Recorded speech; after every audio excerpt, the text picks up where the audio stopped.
Ma fille a dit que je suis la raison pour laquelle son père est parti, alors je l'ai quitté aussi. Je faisais du café pour m'aider à rester éveillé après mon quart de travail de 18 ans quand ma fille de 14 ans, Ariana, s'est promenée dans la cuisine en portant une jupe qui lui a à peine atteint les cuisses. Maman, elle s'est ridiculisée. Je vais à la fête d'Allison. Je vais chercher un taxi à 5 heures. Vous n'allez pas à une fête sans surveillance, j'ai répondu. Son visage est tordu comme si je l'avais giflé. La mère d'Amelia lui fait confiance. Vous contrôlez et parano. Pas étonnant que vous n'ayez pas d'amis. J'essaie de te protéger. Elle a frappé son téléphone sur le comptoir si dur que mon café a éclaboussé. Tu sais ce que la mère d'Allison m'a dit? Sa mère a dit, tu es la raison pour laquelle papa est parti. Que tu es impossible à vivre. J'ai ouvert la bouche pour me défendre, mais elle m'a coupé, s'approchant avec des larmes de rage dans ses yeux. Au moins papa avait le sens de partir. Sa voix a craqué avec du venin. J'aimerais que tu partes aussi. D'accord, dis-je tranquillement. C'est bon. Peu importe, maman. J'y vais de toute façon. Ma fille voulait que je parte. Elle était sur le point d'apprendre ce qui était vraiment passé. J'avais déjà entendu cette chanson. Chaque règle, chaque limite que j'ai fixée. Ma fille m'a appelé la pire mère de l'existence. Mais ce soir, quelque chose semblait différent. C'est peut-être comme ça qu'elle me regardait avec un dégoût pur. Ou peut-être que j'étais trop fatigué pour continuer à absorber les coups. Ma fille ne savait pas pour les 47 000 $ que j'ai vidés de nos économies. À propos des côtes cassées qui sont tombées en bas. Les nuits où j'ai passé à changer les serrures pendant qu'Ariana dormait. Mais j'avais gardé cette histoire enterrée pendant 16 ans, la laissant croire que son père n'était qu'un homme qui avait besoin d'espace. Les 3 premiers jours de mon absence étaient son tour de victoire. Elle a tout posté. Les fêtes, les 3 heures du matin, les plus vieux. Ces histoires criaient à la liberté. J'ai regardé depuis mon téléphone pendant les pauses au travail, voyant ma fille vivre la vie qu'elle croyait vouloir. Pas de mère paranoïaque sur son emplacement. Aucun texto lui demandant où elle était. Ses amis ont dit à quel point elle devenait cool la nuit. Au 4e jour, la vaisselle s'était accumulée. Je les avais toujours fait avant mon service du matin, mais maintenant je suis parti avant l'aube et suis rentré à la maison après minuit. À 4 heures, elle m'a envoyé un texto sur son uniforme de volley-ball. Je dois nettoyer mon uniforme à 7 heures. N'oublie pas, s'il te plaît. Je n'ai pas répondu et j'ai laissé un mot sur la machine à laver. Machine disponible. En réponse, elle m'a appelé quand j'étais au travail. Avec chaque message, sa voix s'est réduite. Alors, maman, je ne sais pas comment séparer les couleurs. Tu peux rentrer? Mais je lui donnais ce qu'elle voulait. Une mère qui était partie comme papa. 2e semaine, la réalité a durement frappé. Il s'avère que j'ai géré toute sa vie sans qu'elle le sache. Les dates limites d'inscription au programme scolaire, je les avais dans mon calendrier. Je les signerais à 6 heures avant le travail. Avec moi, de 5 heures à minuit, son monde s'écroulait. Après tout, Ariana voulait de l'espace à sa mère contrôlante. Où es-tu? Elle a envoyé un texto le jour 10. Je prends une pause de ma paranoïa pour vous donner de l'espace, j'ai répondu. Comme tu le voulais, comme papa. Les bulles de frappe sont apparues et ont disparu pendant 5 minutes. Rien. La 3e semaine, c'était quand elle s'est cassée. C'était un vendredi soir et la fête de son ami s'est fait arrêter. Je pouvais à peine l'entendre murmurer quand elle a appelé. Les sirènes de police remplissaient le fond et il y avait des enfants qui pleuraient. Maman, je me cache en haut. Venez me chercher. Mon instinct maternel s'est envolé, mais je l'ai avalé. Appelez ton père, dis-je, mon cœur se brise. Tu as dit qu'il était intelligent pour partir. Soupir. Elle a raccroché. Je ne le savais pas à l'époque, mais elle l'a appelé après ça. Il a trouvé son numéro sur Facebook. Sa photo de profil l'a montré dans un casino. Des yeux dans le sang. Le même sourire en colère qui me faisait m'enfermer dans les toilettes. Papa, c'est Ariana. Je suis à une fête et les flics sont là et j'ai peur et maman ne viendra pas me chercher. Elle entendait une télé dans le fond, suivie d'une femme qui demandait qui appelait. Puis un accident comme une bouteille frappant un mur. Pourquoi tu m'appelles? Sa voix était exactement comme elle se souvenait des quelques appels d'anniversaire au fil des ans. Distant, ennuyé. Maman a dit de t'appeler. S'il vous plaît. Je suis à Vegas et tu es presque adulte. Prends-le. Mais papa, j'ai besoin que ta mère t'ait tu pendant 14 ans. Une fête va mal et soudain je suis censé tout abandonner. Elle voulait la garde complète. C'est son problème. Papa, s'il te plaît. Il a raccroché. Elle a bloqué son numéro avant de pouvoir envoyer un message. C'est comme ça que je l'ai trouvé. À 5 heures du matin, enroulé sur le sol de la cuisine avec mon ancien tablier, celui qu'elle disait toujours embarrassant. Elle a regardé quand je suis entré, les yeux gonflés de pleurer. J'avais tort, murmura-t-elle. Tu n'es pas la raison pour laquelle papa est parti. Tu es la raison pour laquelle je l'ai survécu. Tout son corps tremblait en se levant. Je n'ai pas besoin d'un père qui soit parti. J'ai besoin de la mère qui est restée. Elle m'a attrapé les mains. Sois encore ma mère. Tu es tout ce que j'ai. Tu es tout ce que j'ai jamais eu. C'est là que son téléphone a sonné. Elle est revenue, confuse, elle a vérifié l'écran. Maman. Sa voix était à peine un murmure. Papa m'envoie un texto. Elle a tourné le téléphone vers moi, les mains tremblantes. Puis elle a dit 5 mots qui ont arrêté mon cœur. Papa est dehors. Il veut la garde. J'ai regardé à travers les stores. Il était dans le même camion, assis de la même façon qu'il y a 16 ans. Moteur en marche, attendant que je casse.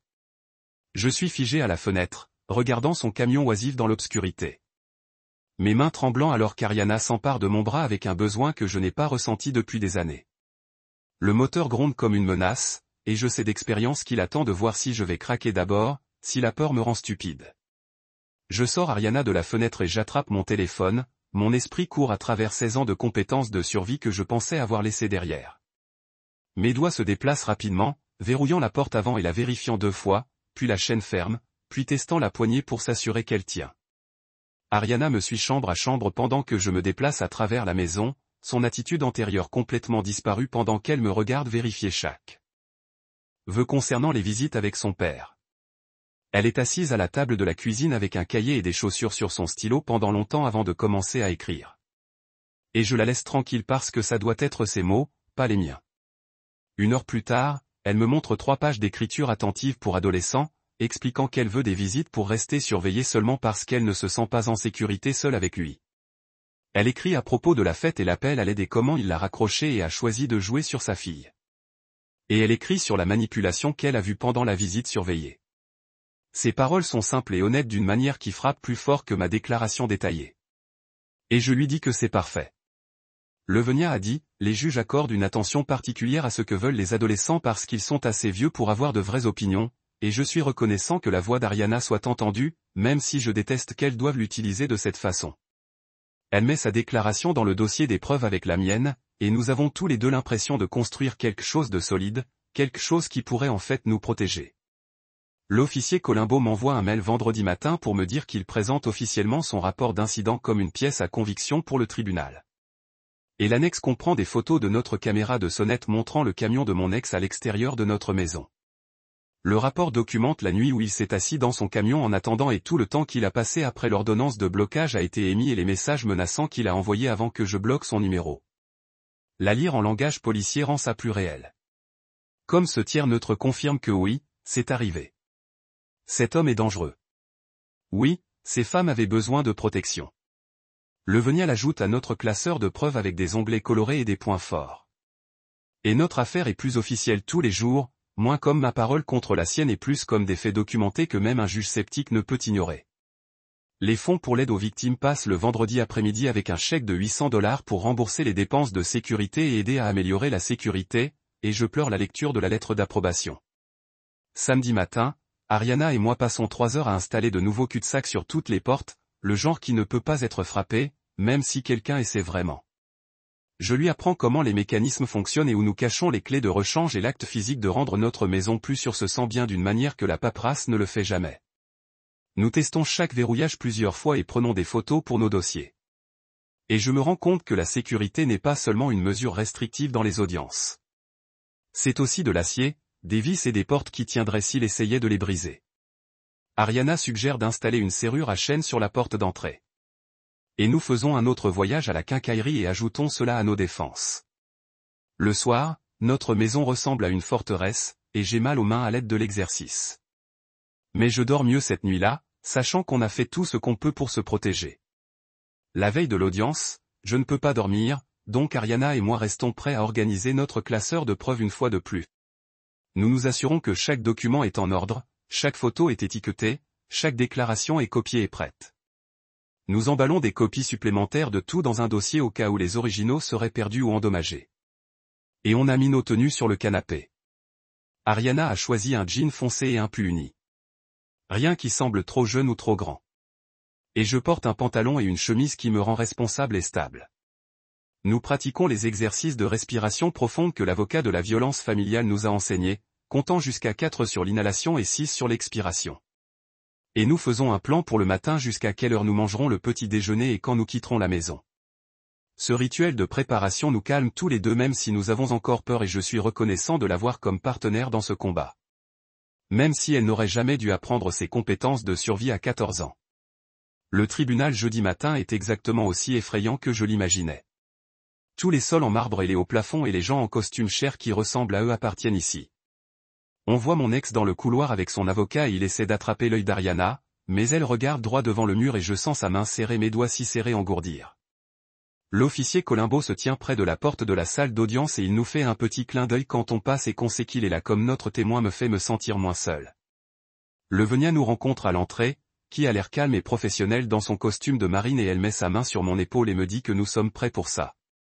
J'essaie d'absorber sa confiance comme si c'était quelque chose que je pouvais emprunter et je la suis dans la salle d'audience où notre avenir sera décidé. Le BEF appelle mon nom et je marche jusqu'au témoin debout sur des jambes qui se sentent déconnectées de mon corps, levant ma main droite pour jurer en regardant le motif de grain de bois sur le banc du juge. Le Venia commence par des questions faciles sur où je travaille et depuis combien de temps je suis un parent célibataire. Sa voix est calme et professionnelle alors qu'elle construit le fondement de mon histoire. Puis elle demande au sujet du mariage et je dis la vérité dans des phrases simples, décrivant la première fois qu'il a saisi mon poignet assez dur pour laisser des bleus et comment le contrôle financier a commencé avec lui prenant ma carte de débit et a terminé avec notre compte d'épargne vidé. J'explique à propos des côtes cassées et de la visite aux urgences où j'ai menti au docteur à propos de tomber en bas et de la nuit où j'ai changé toutes les serrures pendant 8 mois de grossesse parce que je savais que rester me tuerait. Le Venia me remet des copies des anciens dossiers médicaux et je les identifie comme les miens, en indiquant les dates et les descriptions de blessures qui correspondent exactement à ce que je dis. Elle s'interroge sur les 16 ans qui se sont écoulés depuis mon départ, et je décris des doubles de travail pour nous nourrir, gérer tous les détails de la vie d'Ariana seule, ne jamais lui demander un seul dollar parce que rester loin de lui valait la peine d'être pauvre. Puis elle arrive aux 2 semaines, et je respire avant d'expliquer que ma fille m'a dit qu'elle voulait que je parte.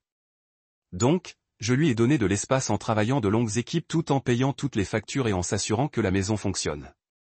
J'admets que ce n'était pas parfait, mais j'essayais de lui apprendre ce que l'absence signifiait vraiment tout en la maintenant physiquement en sécurité et financièrement soutenue. Le Venia hoche la tête et s'assied, et son avocat se lève avec un sourire qui me fait mal au ventre. Il demande pourquoi j'ai abandonné ma fille pendant 2 semaines, et je le corrige que j'ai travaillé tard, pas abandonné personne. Il suggère que je punissais Ariana pour un comportement d'adolescent normal, et j'explique que je fixais des limites après des mois d'abus verbaux.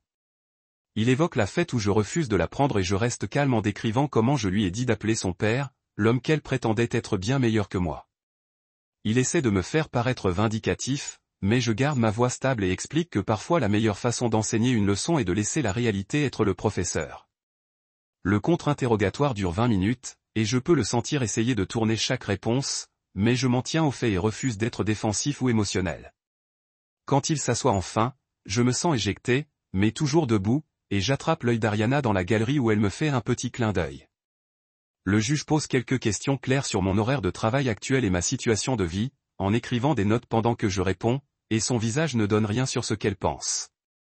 Quand elle me rejette, je retourne à la table à côté de Le Venia, et mes mains tremblent tellement que je dois m'asseoir dessus.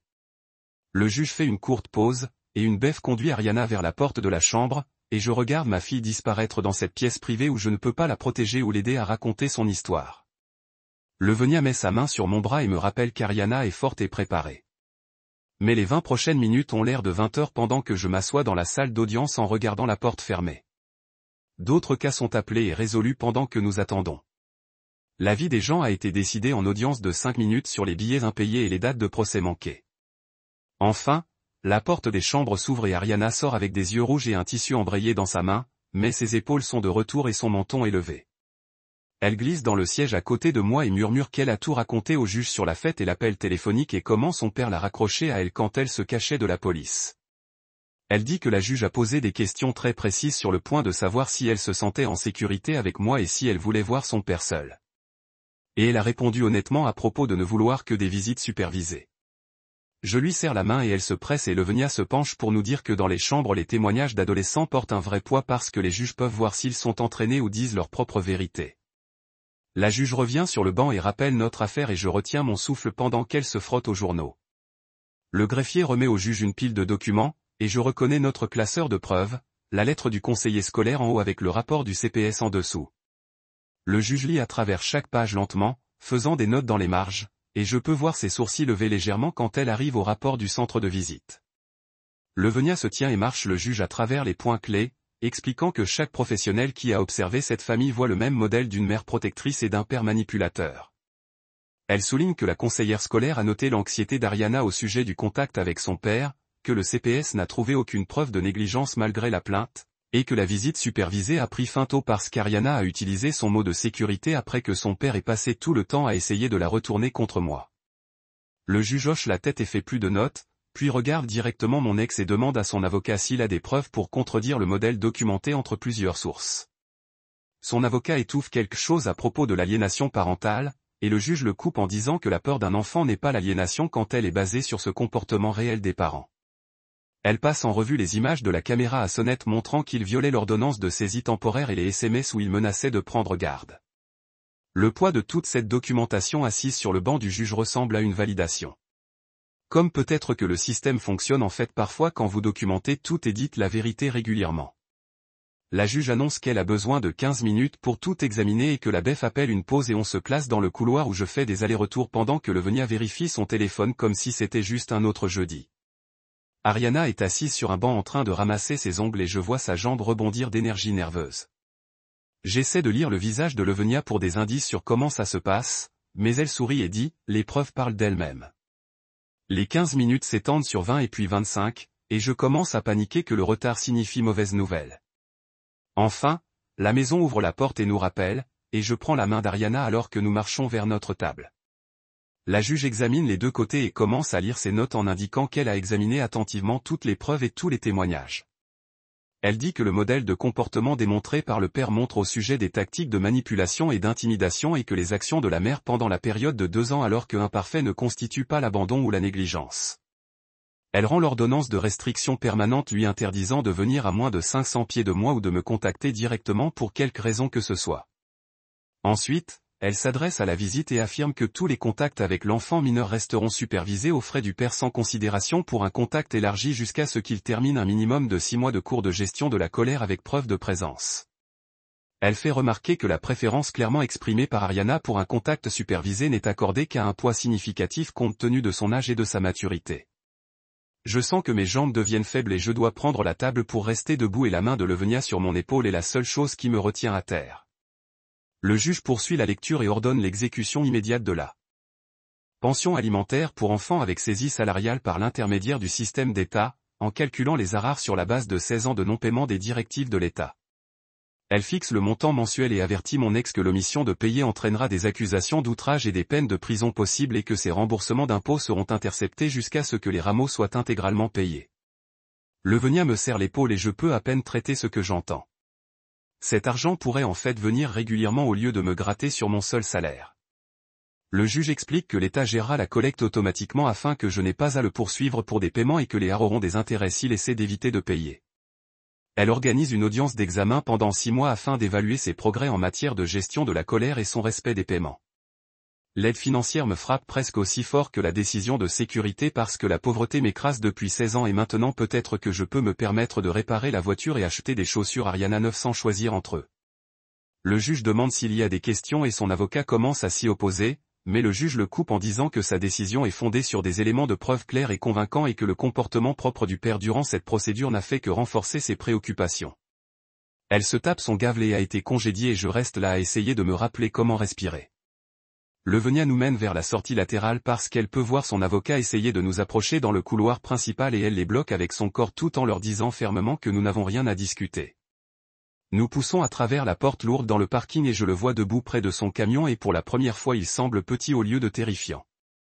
La décision du juge a enlevé le pouvoir qu'il m'a détenu pendant si longtemps, l'a réduit à un homme qui doit suivre les ordres du tribunal comme tout le monde. L'officier Colombo apparaît de quelque part et marche avec nous à notre voiture. Sa présence me fait me sentir protégé d'une manière que je n'attendais jamais. Il nous félicite pour le résultat et nous rappelle d'appeler immédiatement si l'ex viole une partie de l'ordre. Et il donne aussi sa carte à Ariana, au cas où elle aurait besoin d'aide. On monte dans la voiture et je ferme les portes et Ariana commence à pleurer avec soulagement et je la rejoins. Nous sommes tous les deux dans le parking tandis que Levenia se tient à l'extérieur jusqu'à ce que nous soyons prêts à partir. Le trajet à la maison est calme sauf pour les sniffs occasionnels. Et quand on arrive dans notre allée, la maison a l'air différente d'une certaine façon, plus sûre, comme si elle était vraiment à nous maintenant au lieu d'un endroit qu'on cache. Lundi matin, je demande une réunion avec mon superviseur et je m'assois dans son bureau à l'étroit pour essayer de comprendre comment tout expliquer sans pleurer. Elle ferme la porte et je lui dis les bases de l'affaire de garde et de l'abus et pourquoi j'ai été si peu fiable dernièrement, laissant les pires détails, mais lui donnant assez pour comprendre. Elle écoute sans interrompre.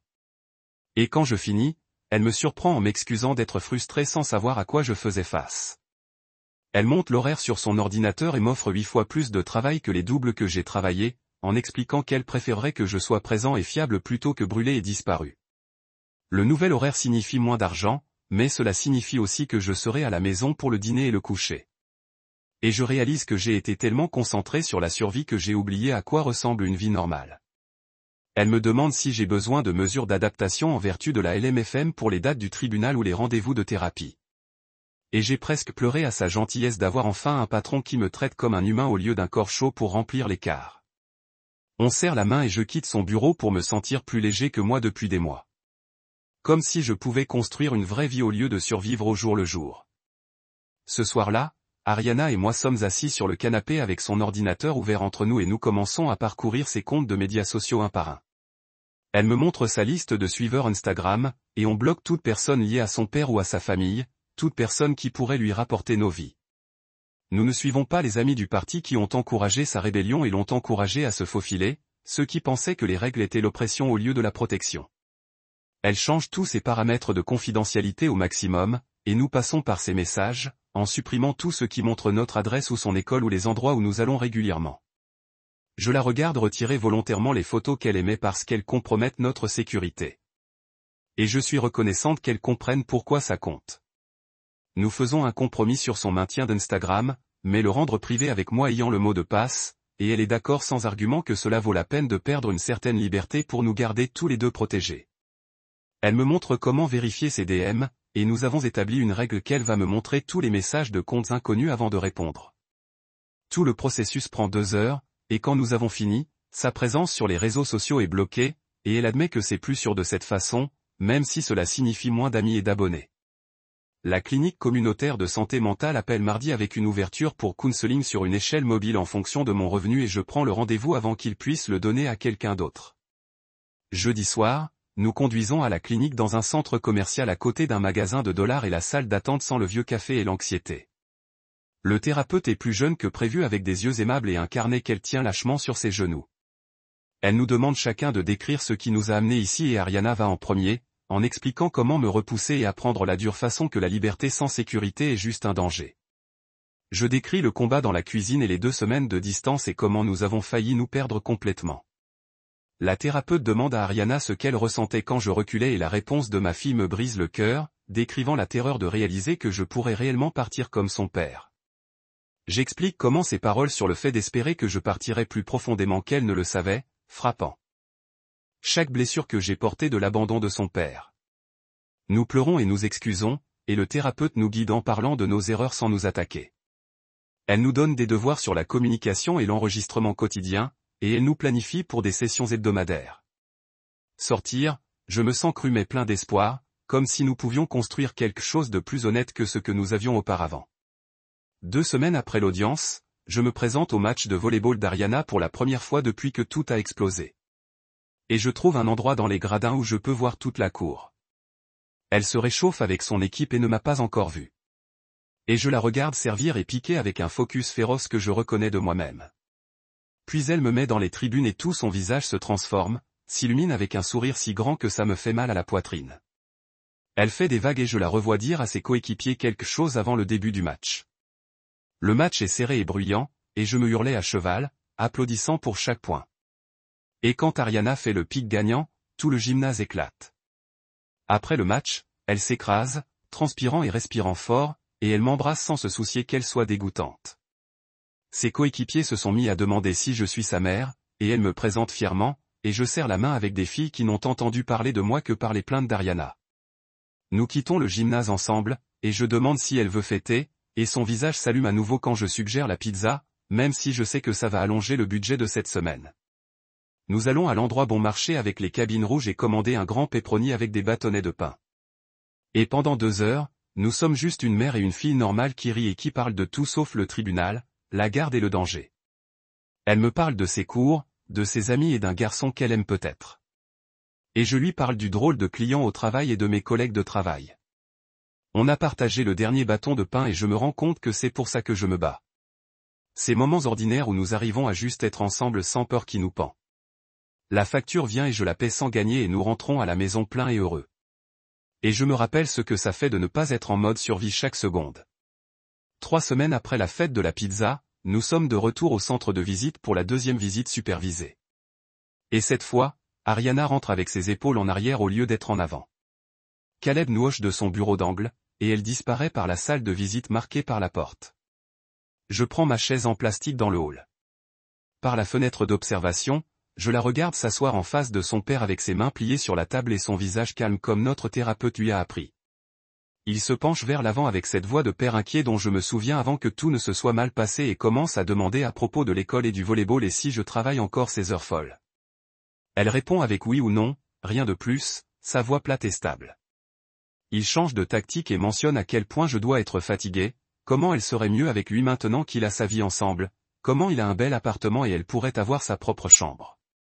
Elle dit non merci sans émotion et je le vois froncer parce que la manipulation n'aboutit pas comme avant. Il essaie encore, en parlant des 2 semaines que j'ai travaillé tard et en demandant si elle se sentait abandonnée, si elle avait peur, si elle pense que je tiens vraiment à son bien-être. Ariana le regarde longtemps et dit que sa mère ne l'a jamais abandonnée, et c'est tout ce qu'elle a à dire. L'heure passe avec lui à essayer différents angles et elle répond avec le même plat oui ou pas de réponse, ne prenant jamais l'appât, ne lui donnant jamais de munitions. Quand Caleb dit enfin que le temps est écoulé, elle se lève immédiatement et sort sans regarder en arrière. Dans la voiture, elle regarde par la fenêtre pendant 5 minutes avant de me dire que c'était épuisant, mais elle se sent plus forte pour survivre, comme elle s'est prouvé qu'il ne peut plus la contrôler. Je lui serre la main et lui dis qu'elle n'a jamais à revenir si elle ne veut pas, que l'ordonnance du tribunal protège son droit de refuser les visites. Elle hoche la tête et continue de regarder par la fenêtre, et je nous ramène chez nous en silence qui se sent paisible au lieu de lourd. La lettre d'approbation de l'aide aux victimes arrive au début de décembre un mardi après-midi où je suis entre 2 quarts. Je l'ouvre, debout dans la cuisine, toujours avec mon uniforme de travail. Et la première ligne me fait serrer les mains. Un montant de $3200 a été approuvé pour rembourser les coûts du système de sécurité et couvrir 3 mois de copaiement. Je l'ai lu 3 fois pour m'assurer que c'est réel avant de pleurer près de l'évier. L'État dit que nous avons de l'importance, que notre sécurité vaut la peine d'investir, que nous ne sommes pas seulement un autre dossier à traiter et à oublier. J'envoie immédiatement la lettre à Levenia avec un message de remerciement parce que c'est elle qui m'a aidé à naviguer dans le processus de candidature. Elle répond en quelques minutes en disant qu'elle est fière de nous et de lui dire si nous avons besoin d'aide pour accéder au fonds. Je m'assieds à la table de la cuisine et lis à nouveau la lettre, faisant des maths dans ma tête sur ce que cet argent signifie. Les améliorations de sécurité sont payées rétroactivement, donc c'est de l'argent de retour dans notre compte. 3 mois de copaiement de thérapie signifie que nous pouvons continuer à aller à nos séances conjointes sans que je choisisse entre la santé mentale et l'épicerie. Et il en reste assez pour que je puisse acheter à Ariana un vrai cadeau de Noël cette année. Pas seulement des chaussettes et des trucs pratiques comme moi chaque année depuis le divorce. Peut-être l'équipement de volleyball qu'elle voulait ou les fournitures d'art qu'elle a mentionné le mois dernier. La possibilité de lui donner quelque chose qu'elle veut plutôt qu'un besoin se sent comme un miracle que je ne mérite pas. Le dîner du dimanche devient notre nouvelle tradition. Et cette semaine quand je sors des ingrédients pour les spaghettis, Ariana ouvre le tiroir où je garde les tabliers.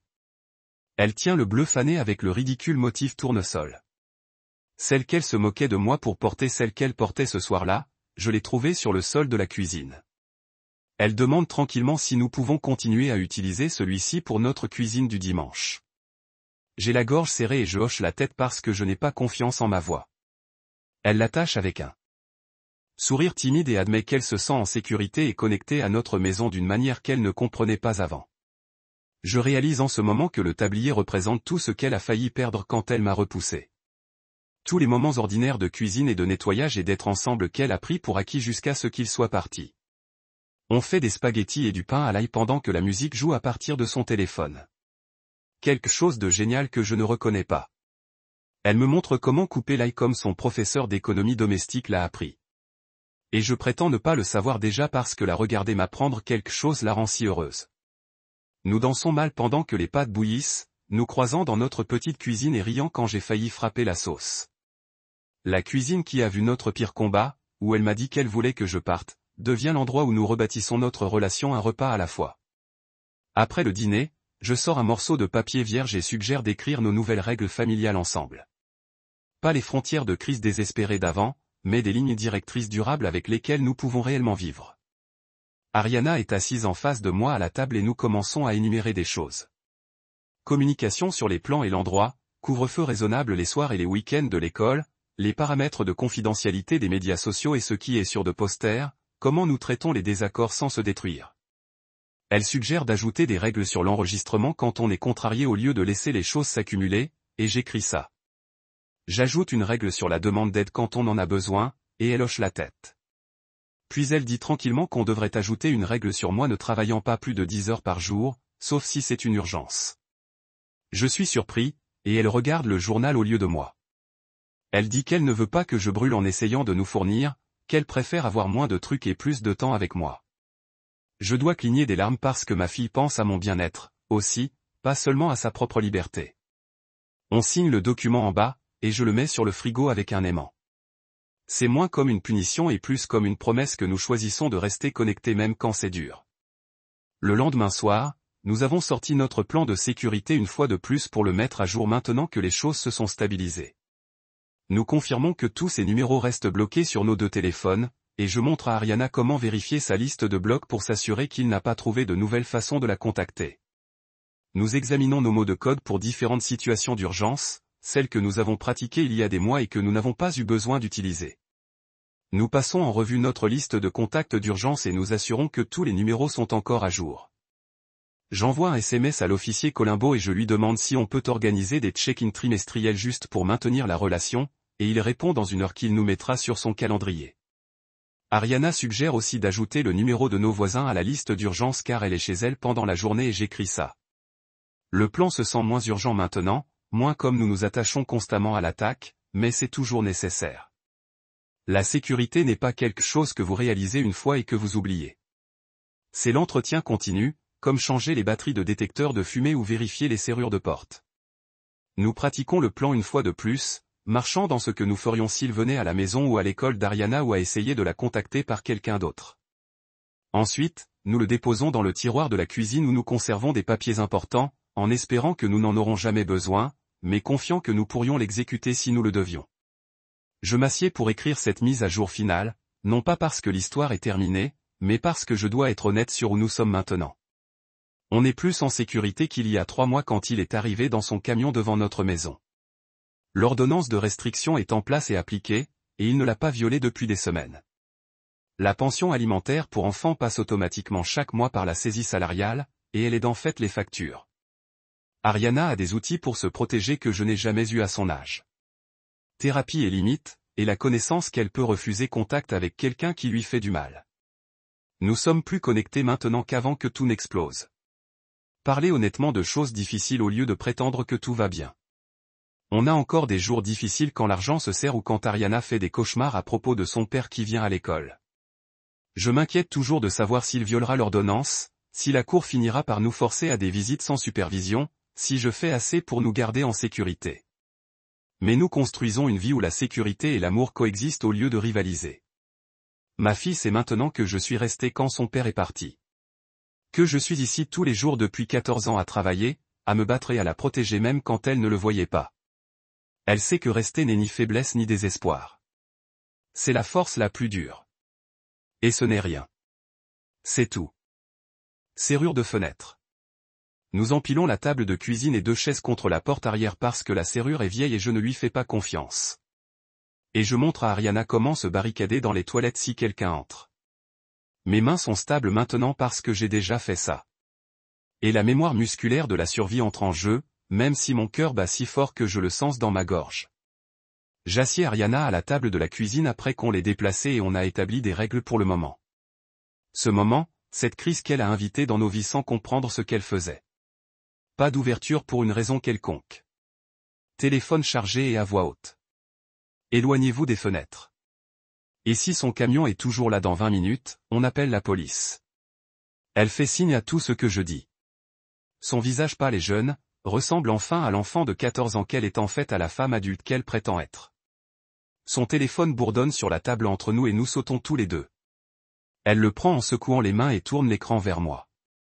C'est un texte de lui avec une capture d'écran des sites web du droit de garde et un message sur les droits parentaux et les mères inaptes qui abandonnent leurs enfants. Et je sens le vieux sentiment de malaise de ces jeux. Mais cette fois, je ne le supprime pas dans la honte ou la panique. J'ai pris mon téléphone et screenshot tout et je l'ai enregistré dans 3 endroits différents. Mes photos, mon email et le nuage. Ariana me regarde travailler à travers chaque message, sauvé et organisé. Et je la vois commencer à comprendre que survivre à lui prend de la planification, pas seulement des sentiments. J'ouvre mon téléphone et j'appelle la police non urgente parce que le 911 est pour des crimes actifs et il est juste assis dans un camion dans une rue publique. Mais j'ai besoin que ça soit écrit même s'ils ne peuvent pas faire grand-chose. La femme qui répond est gentille mais claire sur ce que la police peut et ne peut pas faire, expliquant que, sauf s'il sort du camion ou fait de vraies menaces, leurs mains sont liées par des lois qui le protègent plus que nous. Elle envoie une voiture de patrouille de toute façon pour en faire un enregistrement. Et je ressens le petit soulagement d'avoir quelque chose de officiel commencé à construire, une piste papier qui pourrait compter plus tard. Je continue à regarder la fenêtre toutes les quelques minutes pendant qu'on attend, voir son camion toujours assis là avec le moteur en marche, et je me demande ce qu'il pense, ce qu'il prévoit, s'il va vraiment essayer quelque chose ce soir. 15 minutes plus tard, je vois la voiture de police s'allumer sur notre rue avec ses lumières éteintes, et son camion s'éloigne avant que l'officier ne se gare. L'officier frappe à notre porte et je vérifie par la fenêtre avant de l'ouvrir, et il se présente comme l'officier Colombo et demande à entrer. Il est calme et professionnel alors qu'il prend notre déclaration tout en gardant un œil sur la rue par notre fenêtre de devant, en écrivant tout ce que nous lui disons sur les SMS et le camion et les années où nous avons été séparés. Il explique que mon ex est parti quand la voiture de patrouille est arrivée, mais que ce genre de comportement effrayant continue souvent et nous devrions tout écrire avec des photos, des heures, et des captures d'écran. Il me donne un numéro de rapport d'incident et sa carte et suggère que je dépose une ordonnance de restriction lundi matin parce que les juges du week-end sont plus difficiles à joindre. Avant qu'il parte, l'agent Colombo m'accompagne à travers les bases de la planification de la sécurité, en parlant de mots de code avec Ariana pour le danger, voisin nous pouvons faire confiance pour appeler le 911, si nous ne pouvons pas, et garder un sac emballé au cas où nous devons partir rapidement. C'est une question de fait, d'une manière qui fait que je me sens moins folle et plus intelligente. Et je me rends compte que c'est ce que ressent l'aide. Ariana écoute chaque mot avec de grands yeux, et je peux voir ses idées romantiques au sujet de son père se briser comme elle comprend quel genre d'homme a besoin de ce niveau de planification de sécurité. Après que l'officier Colombo soit parti, j'ai vérifié à 3 reprises toutes les serrures, et nous nous sommes installés pour attendre. Le camion ne revient pas ce soir-là, mais les textos continuent à arriver toutes les 30 minutes jusqu'à ce que je bloque finalement son numéro à 3 heures, mes mains tremblant de colère plus que la peur maintenant. Ariana dort sur le canapé parce qu'elle a trop peur d'être seule dans sa chambre. Et je suis assis dans la sombre cuisine à boire du café froid et à faire des listes de tout ce que je dois faire quand lundi viendra. Le nombre bloqué ressemble à une petite victoire, une petite ligne que je peux dessiner, même si je sais qu'il trouvera d'autres moyens de nous joindre. Je regarde le soleil passer par la fenêtre de la cuisine. Mon corps est fatigué, mais mon esprit est trop branché pour dormir. Et je pense à la rapidité avec laquelle tout a changé. Comment un appel d'Ariana a amené 16 ans de course à notre porte. Le matin vient trop vite, et je dois trouver comment faire une vie normale en plus du mode de crise. Appeler l'école d'Ariana pour lui expliquer qu'elle sera en retard. J'envoie un texto à mon patron sur la nécessité d'un lundi après-midi hors des affaires légales et de faire le petit déjeuner comme si on ne courait pas tous les deux sans dormir et sans peur. Nous avons établi de nouvelles règles sur les céréales. Je la conduis à l'école jusqu'à ce que ce soit fini. Pas de message sur les médias sociaux sur où nous sommes et sa promesse de m'envoyer un SMS chaque heure qu'elle n'est pas en classe. Elle accepte tout sans se battre, et je vois à quel point le parti et son rejet ont brisé quelque chose en elle que mes règles ne pouvaient jamais. Au travail, je peux à peine me concentrer sur mes tâches, vérifier mon téléphone toutes les quelques minutes pour m'assurer qu'Ariana textualise comme elle l'a promis.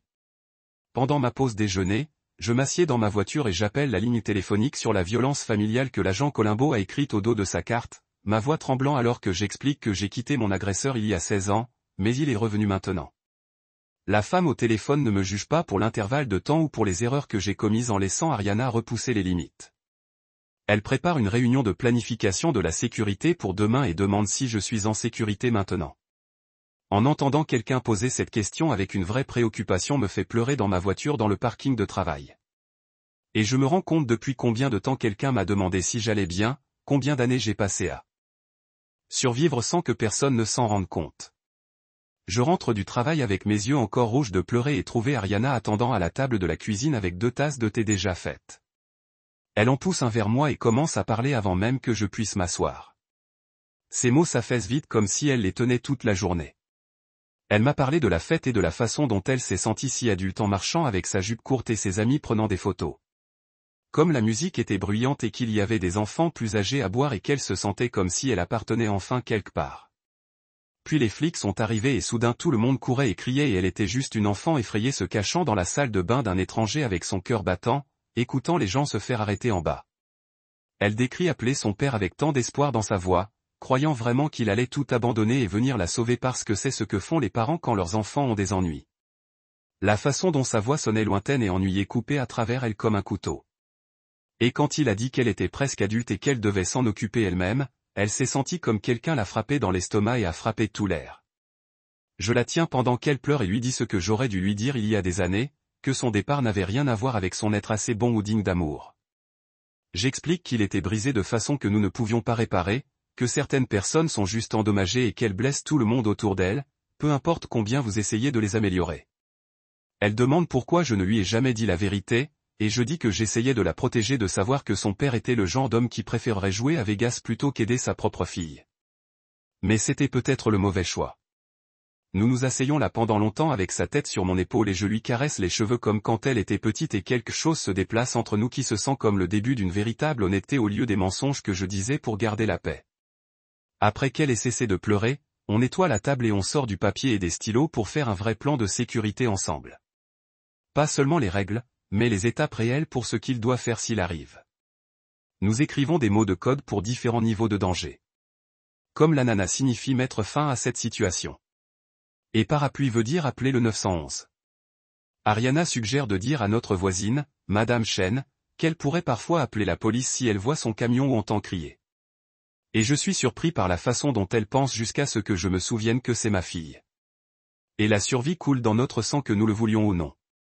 Nous énumérons ce qu'il faut faire s'il se présente à son école, à mon travail, à l'épicerie, chez son ami, couvrant tous les scénarios que nous pouvons imaginer comme nous préparons une guerre.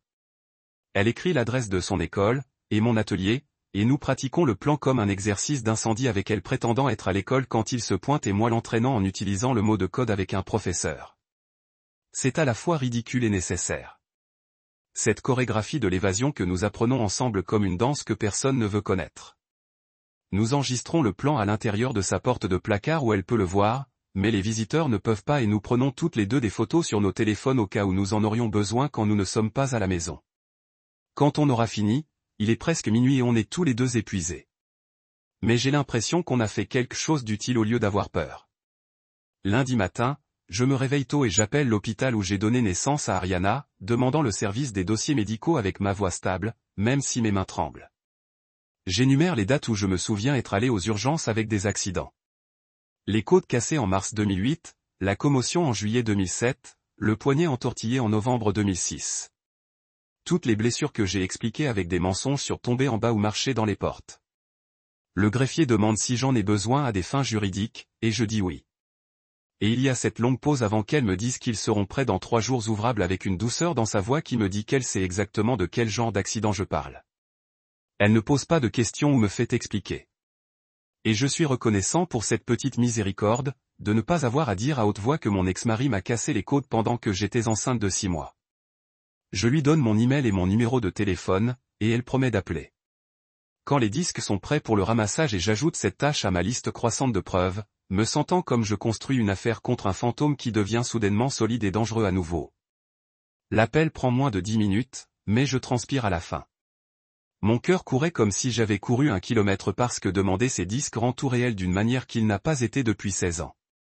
Ce soir-là, Ariana s'assoit à la table de la cuisine avec un cahier et commence à écrire sa propre chronologie de chaque interaction dont elle se souvient avec son père au fil des ans.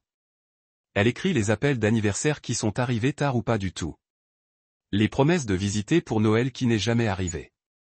La façon dont il a toujours eu une excuse sur le travail ou l'argent ou sa nouvelle copine ne voulant pas qu'il voyage.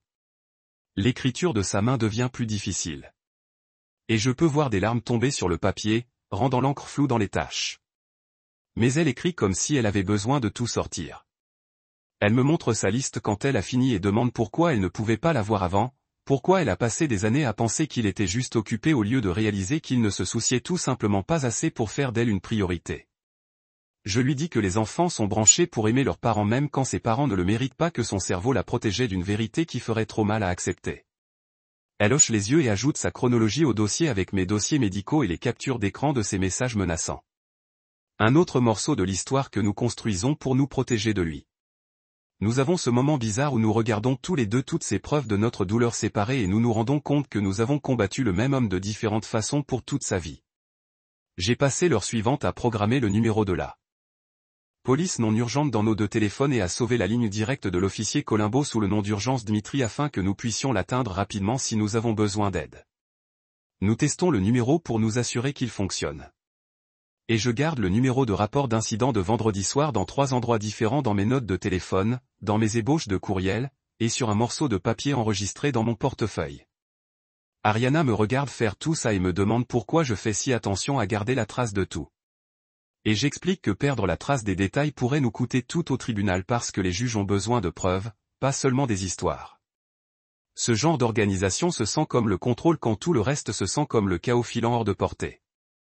Et j'enseigne à Ariana que la documentation est la façon dont nous nous battons quand nous ne pouvons pas nous battre avec nos poings ou nos voix. Elle prend des notes sur son téléphone sur la façon de sauver des preuves et pose des questions intelligentes sur ce qui compte au tribunal et ce qui ne compte pas. Et je réalise qu'elle apprend à survivre qu'aucun enfant de 14 ans n'a besoin de savoir. Mardi après-midi, je prends une longue pause déjeuner et je me rends au palais de justice du centre-ville, trouvant le bureau du greffier du tribunal familial après s'être perdu 2 fois dans le labyrinthe des couloirs. Je remplis des formulaires pour une ordonnance de retenue temporaire tout en étant assis dans une chaise en plastique entourée de la misère des autres, des femmes aux yeux noirs et des hommes au visage en colère, et des enfants qui ont l'air trop fatigués pour leur âge. Les formulaires me demandent de décrire l'abus en détail clinique. Et j'écris sur les côtes cassées et le contrôle financier et la nuit où il s'est assis à l'extérieur de notre maison dans son camion essayant de faire 16 ans de terreur s'intégrer dans des petites boîtes sur les papiers du gouvernement. Le greffier passe en revue ce que j'ai écrit et prévoit une audience d'urgence pour jeudi matin, expliquant que si le juge accorde l'ordonnance temporaire, mon ex sera signifié par le shérif et nous aurons une audience complète dans 2 semaines pour la rendre permanente. Je sors avec un numéro d'affaires écrit sur une feuille de papier jaune et une date du tribunal qui se sent trop tôt et pas assez tôt. Comme si j'avais mis en mouvement quelque chose que je ne pouvais pas reprendre même si je le voulais. La peur de sa colère quand il est servi se mélange avec le soulagement que je me bats enfin en arrière au lieu de se cacher. Et je m'assieds dans ma voiture pendant 10 minutes avant de pouvoir retourner travailler parce que mes mains n'arrêtent pas de trembler. Mercredi matin, mon superviseur appelle pendant que je me prépare au travail et me demande si je peux couvrir un double quart de travail ce week-end parce que quelqu'un a appelé malade. Je dois dire non pour la première fois depuis 3 ans, et le mot me semble étrange dans la bouche, comme si j'enfreins une règle non parlée sur le fait d'être toujours disponible. J'explique que j'ai un tribunal jeudi et je dois garder mon emploi du temps flexible pour les affaires juridiques sans lui donner tous les détails. Et je peux entendre la déception dans sa voix parce que je suis la personne fiable qui dit toujours oui à des quarts supplémentaires. Elle dit que ça va, mais son ton est froid et je m'inquiète de perdre des heures quand j'ai plus besoin d'argent que jamais. Quand chaque dollar compte pour garder les lumières allumées et la nourriture dans le frigo. La culpabilité de mettre la sécurité avant le revenu ressemble à un autre type d'échec. Je laisse tomber tout le monde en choisissant de me protéger et de protéger ma fille au lieu d'être l'employé parfait. Mais je me rappelle qu'être mort ou brisé ne paiera pas les factures non plus. Que je ne peux pas travailler si je suis à l'hôpital ou pire. Et je me force à croire que ce choix est le bon, même si c'est terrible. Jeudi matin, je me réveille à mon téléphone bourdonnant avec des notifications et constater que mon ex a posté sur Facebook que je suis une mère inapte qui a abandonné notre fille pendant des semaines. Il a marqué des amis communs à qui nous n'avons pas parlé depuis plus d'une décennie, et son post est plein de mensonges à propos de moi laissant Ariana seule et choisissant le travail sur mon enfant, transformant ces 2 semaines en quelque chose de laid et faux. Ariana me montre son téléphone où ses amis envoient des messages lui demandant si elle va bien et si elle a besoin d'être sauvée de sa terrible mère et je regarde son visage frémir avec honte et colère. Nous passons 1 heure à verrouiller ses réseaux sociaux et à bloquer des dizaines de comptes, en modifiant ses paramètres de confidentialité afin que seuls les amis confirmés puissent voir ses messages ou envoyer ses messages. C'est ce que font les gens comme lui quand ils perdent le contrôle. Ils essaient de détruire votre réputation avant que vous puissiez dire la vérité à leur sujet, en vous transformant en un méchant afin que personne ne vous croie quand vous parlez enfin. Elle demande pourquoi il mentirait comme ça quand il connaît la vérité. Et je lui dis que les gens comme lui croient leurs propres mensonges. Après un certain temps, qu'ils réécrivent l'histoire pour se faire la victime dans chaque histoire. La conseillère scolaire d'Ariana la retire après la 2e période parce qu'une enseignante a remarqué qu'elle semblait bouleversée et distraite pendant la classe. Au lieu de le brosser comme elle le fait habituellement, Ariana lui raconte tout sur son père qui se montre et l'ordre de retenue et les messages Facebook qui m'attaquent. Et le conseiller prend des notes et écoute sans juger. Le conseiller m'appelle au travail pour demander la permission de documenter la situation et d'offrir des check-in hebdomadaires à Ariana pendant la période du déjeuner, et je pleure presque avec merci qu'un autre adulte prête attention et essaie d'aider. Elle explique que l'école peut noter toutes les préoccupations relatives à la garde dans leur dossier et fournir des déclarations au tribunal au besoin. Et je réalise que nous construisons une armée de gens qui voient la vérité, même si j'ai passé des années à me battre seul. Je donne la permission pour tout et demande au conseiller de veiller sur ma fille parce que je ne peux pas être là pendant les heures d'école et elle promet de garder Ariana en sécurité et de me faire savoir si quelque chose se passe. J'utilise ma pause de l'après-midi pour aller au poste de police et demander des copies du rapport à partir de vendredi soir quand l'officier Colombo est venu à notre maison, remplissant un autre formulaire et payant un autre frais pour ajouter à mon dossier croissant de preuves. L'agent Colombo me voit dans le hall en attendant les copies et me demande comment nous allons, son visage gentil et inquiet d'une manière qui me fait me sentir moins seul. Je lui montre les messages Facebook et Ariana reçus, et il suggère que je documente tout pour une éventuelle plainte de harcèlement, expliquant que ce genre de campagne pour détruire la réputation de quelqu'un peut être la preuve de la poursuite des abus. Il me dit que ces chapelures numériques comptent au tribunal, que les juges prêtent attention au modèle de comportement au fil du temps, et je me sens moins fou d'enregistrer chaque capture d'écran et d'écrire chaque détail avec des dates et des heures. Quand le greffier m'apporte le rapport de police, je remercie l'agent Colombo pour tout ce qu'il a fait, et il crie et dit que c'est pour ça qu'il est là.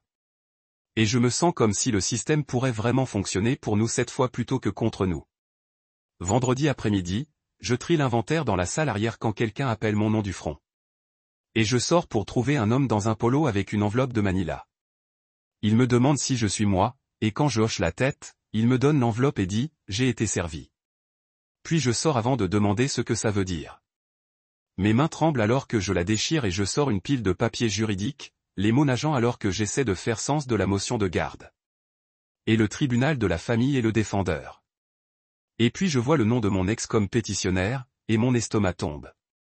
Le document décrit les 2 semaines que j'ai données à Ariana comme l'abandon volontaire d'un enfant mineur et affirme que je suis mentalement instable et inapte aux parents, et chaque mot est un mensonge enveloppé dans le langage juridique qui le rend vrai. Les papiers exigent un transfert immédiat de la garde et suggèrent que je suis un danger pour notre fille, énumérant les dates et les heures qui semblent officielles, mais transformées tout en quelque chose de laid et de mal. Je l'ai lu 3 fois dans la salle de pause, mon superviseur me demandant si je vais bien, et je ne peux même pas répondre parce que l'injustice m'étouffe. Ma pause s'arrête, mais j'emmène les papiers à ma voiture et je m'assieds dans le parking pour appeler l'avocat de la violence familiale avec mes mains toujours tremblantes. Elle répond sur la 3e bague et j'essaie d'expliquer au sujet de la motion de garde, mais ma voix continue de craquer, alors je lis juste des parties à voix haute jusqu'à ce qu'elle m'arrête et qu'elle comprenne. Elle me dit qu'elle peut m'obtenir un rendez-vous d'urgence avec un avocat pour lundi matin, et je pleure presque avec soulagement que quelqu'un prend ça au sérieux. L'avocate explique que je suis admissible à une représentation gratuite en fonction de mon revenu et de l'histoire de la violence familiale, et que mon cas est assez urgent pour sauter la ligne devant d'autres personnes qui attendent. Je me sens coupable d'être reconnaissante que ma crise soit assez grave pour être importante, mais j'avale ce sentiment et j'écris l'heure et l'adresse du rendez-vous. Elle m'avertit que l'aide juridique a généralement de longues attentes, mais qu'il privilégie les cas de garde et de mauvais traitement et que je devrais apporter toutes les preuves que j'ai recueillies. Je passe le reste de mon quart dans un brouillard et quand je rentre à la maison cette nuit-là, Ariana demande ce qui ne va pas et je lui montre les papiers. Elle les lit avec sa bouche de plus en plus petite et puis elle regarde vers le haut et demande pourquoi il mentirait ainsi quand il connaît la vérité. Je lui dis que les gens comme lui croient leurs propres mensonges après un certain temps, qu'ils réécrivent l'histoire pour se faire la victime dans chaque histoire, et elle hoche la tête comme si elle commençait à comprendre comment son esprit fonctionne. Le week-end passe alors que je lis obsédément les papiers de garde encore et encore, faisant des notes dans les marges sur quelles parties sont des mensonges et quelles parties sont des versions tordues de la vérité. J'essaie de me préparer à un combat que je ne comprends pas contre quelqu'un qui a toujours mieux menti que je ne dis la vérité. Samedi matin, je répands tout sur la table de la cuisine et je l'organise par date. Les rapports de police, les dossiers médicaux et les captures d'écran, ainsi que le rapport du CPS qui n'a trouvé aucune préoccupation. Ariana m'aide à faire des copies de tout et nous mettons les originaux dans un dossier et les copies dans un dossier de sauvegarde que nous cachons à différents endroits. J'ai lu des sites juridiques essayant de comprendre le droit de garde et les droits parentaux et ce que les juges tiennent à, mais la langue est confuse et contradictoire et je continue de penser que je manque quelque chose d'important. Dimanche soir, je ne peux pas dormir, donc j'écris ma propre chronologie des 2 semaines que j'ai travaillé en retard. En énumérant chaque quart et chaque facture que j'ai payée et chaque fois que j'ai vérifié Ariana, même à distance, la chronologie prouve que je ne l'ai jamais abandonnée. Mais je ne sais pas si un juge le verra ainsi, ou s'ils croiront sa version où je suis une mère négligente qui a disparu. Je m'entraîne à l'expliquer à haute voix dans le miroir de la salle de bain, mais chaque version semble défensive ou faible ou comme je fais des excuses, et je suis terrifié de me tenir devant un juge et d'avoir mes mots tordus dans quelque chose que je ne voulais pas dire. Lundi matin, je me rends au bureau de l'aide juridique dans une partie de la ville que je ne visite habituellement pas, passer les magasins de pions et vérifier les places d'encaissement et une clinique avec des barres sur les fenêtres. Le bureau est au 2e étage d'un immeuble qui sent le vieux café et le désespoir. Et la salle d'attente a des chaises en plastique, des magazines dépassés et une réceptionniste derrière le verre pare-balles.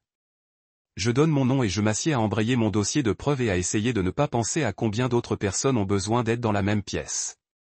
Après 20 minutes, une femme sort et appelle mon nom et je la suis dans un couloir étroit jusqu'à un bureau fermé avec un bureau couvert de dossiers. Elle se présente comme le Venia à l'art et me serre la main avec une prise ferme qui se sent compétente et sûre. Je lui donne mon dossier de preuves et elle commence à le retourner avec des mouvements rapides et efficaces. Et puis elle me regarde avec le premier vrai sourire que j'ai vu depuis des semaines.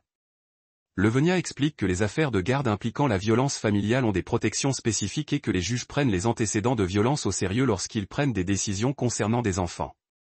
Elle est franche sur les résultats. Probable, la visite supervisée pour lui au mieux, peut-être la garde limitée si je gâche mon témoignage, et j'apprécie son honnêteté même si cela me donne envie de vomir.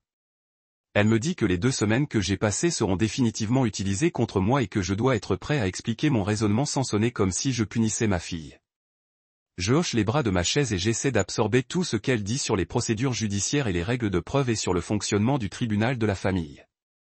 Le Venia m'interroge directement sur les 2 semaines où j'étais parti et je lui dis la vérité que je travaillais 18 fois et dormais au travail que je donnais à ma fille l'espace qu'elle exigeait tout en payant toutes les factures et en gardant la maison en marche. J'explique à propos du combat et Ariana disant qu'elle souhaitait que je parte et comment je l'ai prise littéralement parce que j'étais trop fatigué pour continuer à absorber sa colère. Le Venia écoute sans interrompre et prend des notes. Et quand je finis, elle hoche les plombs comme si c'était logique. Elle dit qu'on va le fixer comme un maintien des frontières tout en assurant la sécurité plutôt que l'abandon.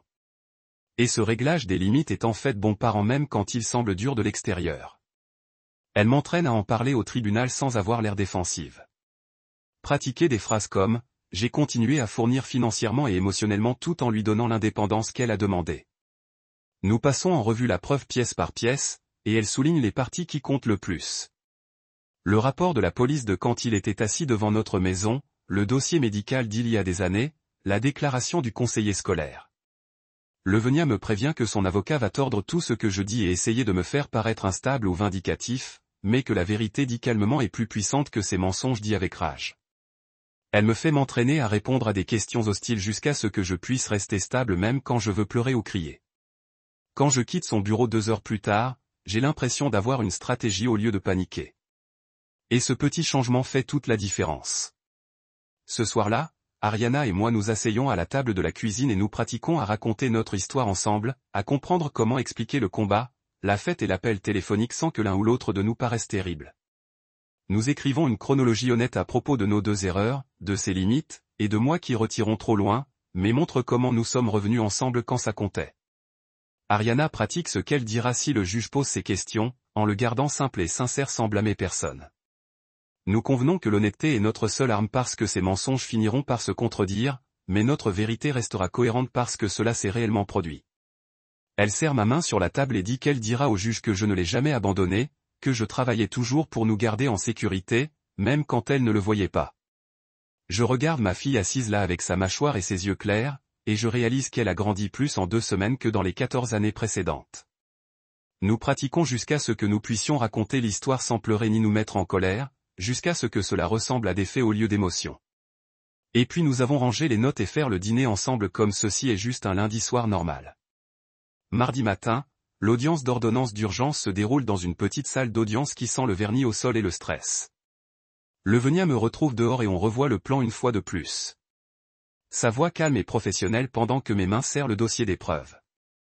Le juge est une femme dans la cinquantaine avec des lunettes de lecture et une expression fatiguée et elle écoute pendant que Levenia présente notre affaire et son avocat soutient que j'exagère auprès d'un père concerné. Je regarde le juge lire le rapport de police et les messages menaçants et mon dossier médical d'il y a des années, son visage ne donnant rien. Elle me demande directement si je crains pour ma sécurité, et je dis oui sans hésiter parce que c'est la vérité. Et Levenia m'a appris que la vérité simple est puissante. Le juge passe en revue les images de la caméra de son camion au ralenti devant notre maison et le texte exigeant la garde. Et puis elle accorde une ordonnance de restriction temporaire en vigueur immédiatement. L'ordre lui interdit de venir à moins de 500 pieds de notre maison ou l'école d'Ariana.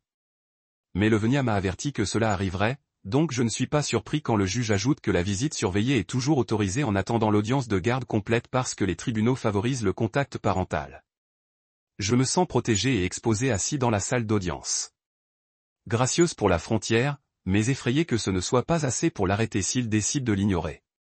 Son avocat soutient que la visite surveillée est inutile et extrême, mais le juge l'interrompt et dit que l'ordonnance est valable jusqu'à l'audience complète dans 2 semaines. Nous sortons du palais de justice et Levenia me dit que c'est un bon résultat, que les ordres temporaires deviennent souvent permanents si les preuves le confirment, et j'essaie de la croire même si mon estomac est encore tordu en nœuds. Mercredi soir, je prépare le dîner quand je vois son camion passer lentement notre maison par la fenêtre de la cuisine. Mes mains gèlent sur le couteau que j'utilise pour couper des légumes, et j'attrape mon téléphone et tire l'application de caméra de porte que Levenia m'a dit d'installer avec de l'argent que je ne pouvais pas dépenser. La caméra a tout attrapé. Son camion passe à 10 000 par heure, il est visible sur le siège du conducteur, il regarde notre maison. Je télécharge la vidéo avec les mains serrées et je l'envoie à l'officier Colombo et Levenia avec un message qui dit qu'il vient de violer l'ordonnance de restriction. L'agent Colombo répond dans 5 minutes en demandant si je suis en sécurité et si je veux déposer un rapport et je lui dis oui aux deux. Levenia rappelle qu'elle transmet les images au procureur et que les violations sont prises au sérieux par les juges. En moins d'1 heure, une voiture de patrouille est garée dans notre rue comme un dissuasif et l'officier Colombo vient à la porte pour prendre ma déclaration. Ariana regarde de la fenêtre de sa chambre avec son téléphone dans sa main, prêt à appeler le 911. Et je la vois pratiquer l'agence que j'apprends moi-même. La connaissance que nous pouvons demander de l'aide, et parfois les gens viennent réellement. L'agent Colombo reste 20 minutes, en s'assurant que nous nous sentons en sécurité et en expliquant que la violation sera ajoutée au dossier pour l'audience de garde complète. Après qu'il soit parti, je vérifie 2 fois toutes les serrures et je tire les rideaux fermés et j'essaie de me convaincre qu'un morceau de papier et une voiture de patrouille suffisent pour nous garder en sécurité. Jeudi soir, Ariana fait ses devoirs à la table de la cuisine quand son téléphone bourdonne avec un texto d'un numéro inconnu. Elle le prend et son visage devient pâle et elle me montre l'écran où un message dit qu'il veut juste parler et demande si elle a vraiment peur de lui.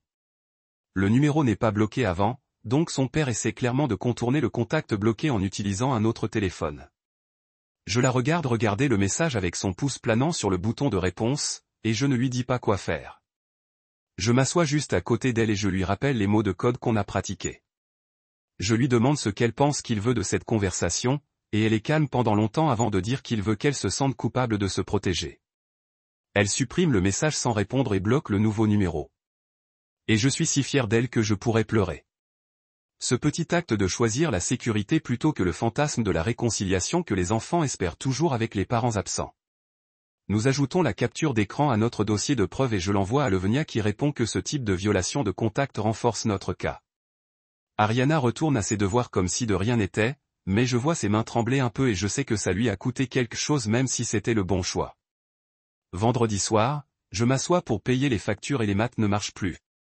J'ai perdu une semaine complète d'heures supplémentaires en raison des dates des audiences et des réunions d'avocats, et les chiffres dans mon compte en banque sont plus petits que les chiffres sur les factures réparties sur la table. Je les regarde essayer de comprendre ce que nous pouvons retarder, si la compagnie d'électricité acceptera un paiement partiel, si nous pouvons survivre sur le riz et les haricots pendant quelques semaines jusqu'à ce que je rattrape. Le loyer est dû dans 5 jours et je suis à court de $200 même après avoir payé tout le reste en retard. L'abus financier me frappe à nouveau. Son chaos m'a coûté de l'argent et de la stabilité. La façon dont son besoin de contrôle rejoint mon compte en banque même s'il est parti depuis 16 ans. Je le déteste de m'avoir fait choisir entre la sécurité et la lumière allumée. Pour avoir fait de ma vie un calcul constant de ce que je peux me permettre de perdre. J'ai retiré ma carte de crédit que j'ai juré de ne jamais utiliser sauf pour les urgences et ajouté le déficit au solde qui est déjà trop élevé. L'intérêt finira par me tuer, mais pour l'instant, j'ai juste besoin de passer ce mois-ci et la prochaine date du tribunal. Et peut-être que les fonds d'aide aux victimes viendront avant que tout ne s'écroule. Je range les factures et je m'assois dans la sombre cuisine en essayant de ne pas penser à combien de mois de plus je peux survivre. Levenia appelle samedi matin et dit que nous devrions demander des fonds d'aide aux victimes par l'intermédiaire de l'État, qu'ils peuvent couvrir des choses comme les systèmes de sécurité et les frais de déménagement et les frais juridiques pour les survivants de la violence familiale.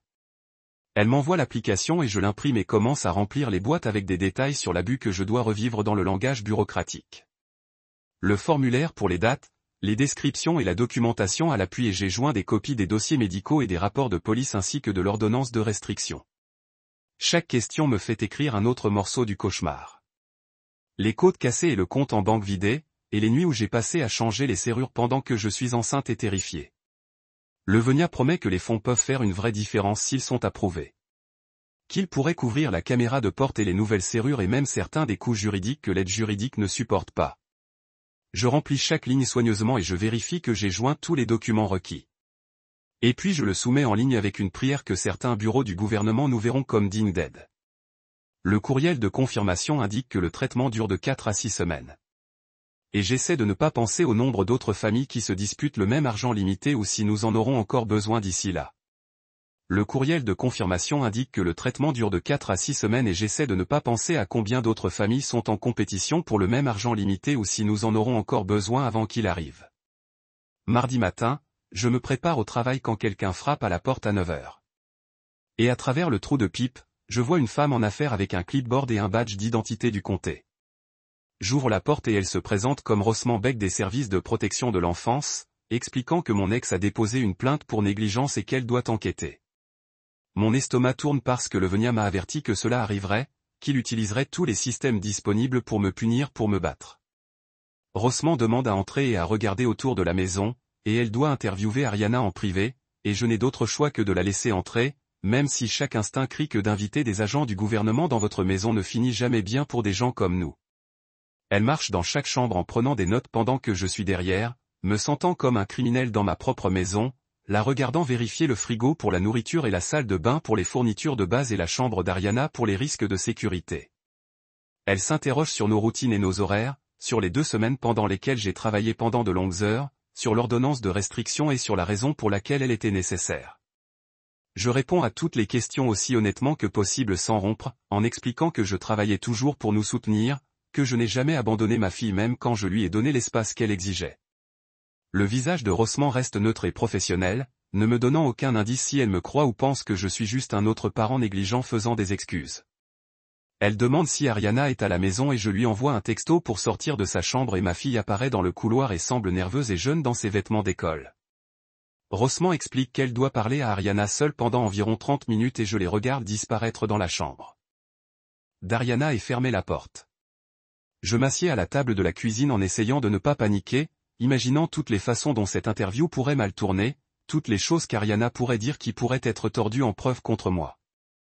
Les minutes passent et je regarde mon téléphone sans le voir, je traverse toutes les erreurs parentales que j'ai faites et je me demande si elles suffiront pour emmener ma fille. Quand ils sortiront enfin, Ariana semble fatiguée mais calme et Rossman nous remercie pour notre coopération et dit qu'elle soumettra son rapport dans une semaine. Après son départ, Ariana s'assied à côté de moi et me raconte ce qui s'est passé dans l'interview. Elle dit qu'elle était complètement honnête sur tout ce qui concerne nos combats et la fête et les 2 semaines où j'ai travaillé tard et à peine rentré à la maison. Mais elle a aussi dit à Rossman que je dormais dans ma voiture entre 2 cars parce que j'étais trop fatigué pour conduire, qu'il y avait toujours de la nourriture dans la maison et des vêtements propres dans son placard, que je ne l'ai jamais vraiment abandonné même quand elle a dit des choses horribles. Rossman a posé des questions au sujet de l'ordre de restriction et Ariana a expliqué que son père était venu et les messages menaçants et qu'on avait peur tous les deux cette nuit-là. Elle a pris note de notre plan de sécurité et a semblé satisfaite que nous avions des systèmes en place pour nous protéger. Avant le départ de Rossman, elle a dit à Ariana qu'elle avait vu de vrais abandons et négligences dans son travail, et cette situation ne correspond pas du tout à ses modèles. L'école appelle mercredi après-midi pour me dire que la conseillère d'Ariana veut mettre en place un plan 504 pour l'aider à gérer le stress qui affecte son travail scolaire. La conseillère explique que le plan comprendra la permission pour Ariana de m'envoyer un SMS pendant la journée si elle se sent dépassée et a accès à une pièce tranquille où elle peut prendre des pauses quand la classe se sent trop intense. Jeudi soir, la paperasse rentre dans une enveloppe de Manila, et j'ai lu avec soulagement que quelqu'un dans le système essaie d'aider au lieu de blesser. Je signe chaque page et dis à Ariana que demander du soutien n'est pas une faiblesse, qu'apprendre à reconnaître quand vous avez besoin d'aide est l'une des compétences de survie les plus importantes. Elle admet qu'elle a fait des cauchemars au sujet de son père qui vient à l'école, rêve où il attend dans le parking ou se tient dans le couloir devant sa classe.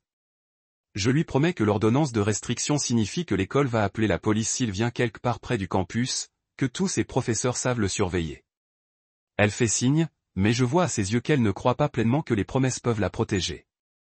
Et je ne la blâme pas parce que j'ai appris cette leçon des années avant sa naissance. Les cauchemars s'aggravent le week-end, la réveiller en pleurant à 2h et 4h rentre. Et lundi matin, elle est épuisée et nerveuse. Je la dépose à l'école à 7h30 et je vais travailler. Et à 10h15, j'ai reçu un appel de l'infirmière de l'école disant qu'Ariana avait eu une crise de panique en 3e période. L'infirmière explique qu'Ariana était assise en cours d'anglais quand elle ne pouvait soudainement pas respirer, hyperventilant tellement que son professeur l'a envoyée aux toilettes avec une amie. Une enseignante l'a trouvée sur le sol en train de se vider d'air et de trembler, et ils l'ont amenée au bureau de l'infirmière pour se calmer. Je dis à mon superviseur que je dois partir pour une urgence familiale, et je n'attends pas la permission. Prenez mes clés et conduisez 15 mètres au-dessus de la limite de vitesse pour aller à son école. Je trouve Ariana dans le bureau de l'infirmière enveloppée dans une couverture, son visage blotchi de pleurer et ses mains tremblent encore. Je m'assois à côté d'elle et la tire contre ma poitrine et la tiens pendant que sa respiration revient lentement à la normale. Et je m'en fiche que je rate le travail ou que mon supérieur soit probablement en colère. Mon téléphone bourdonne avec un texto demandant où je suis et je réponds que ma fille a eu une urgence médicale et j'essaie de ne pas penser à ce qui va me coûter les heures dont j'ai désespérément besoin. En ce moment, la seule chose qui compte, c'est l'enfant dans mes bras qui apprend que le traumatisme ne se termine pas seulement parce que le danger immédiat passe. Le Venia appelle mardi matin pour dire qu'elle dépose notre réponse à la requête de garde. Et elle me demande de venir à son bureau pour tout examiner avant qu'il ne se rende au tribunal. Je prends une pause repas et je me rends à son bureau exténué où nos preuves se sont répandues sur son bureau en piles organisées. Elle me montre les déclarations qu'elle a recueillies auprès de l'agent Colombo au sujet de la nuit où mon ex s'est présenté et de toutes les violations subséquentes de l'ordre. Elle a la lettre du conseiller de l'école documentant l'anxiété d'Ariana et les mesures d'adaptation nécessaires pour l'aider à se sentir en sécurité. Elle a le rapport du CPS qui n'a trouvé aucune préoccupation au sujet de la négligence, déclarant clairement que j'ai travaillé dur pour subvenir aux besoins de ma fille dans des circonstances difficiles. Elle a joint des photos de l'appareil photo montrant son camion qui passait devant notre maison en violation de l'ordonnance du tribunal avec des horodatage prouvant que c'est arrivé plusieurs fois. Elle a même mon dossier médical d'il y a 16 ans documentant les côtes cassées et les bleus et les visites aux urgences où j'ai prétendu que je suis tombé.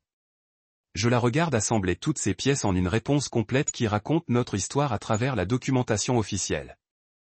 Et pour la première fois, je me suis laissé croire que le système pourrait réellement fonctionner pour nous plutôt que contre nous. Elle explique que cette quantité de preuves est inhabituelle dans les cas de garde, que la plupart des mères n'ont pas ce niveau de documentation, et qu'elle rend notre affaire beaucoup plus forte.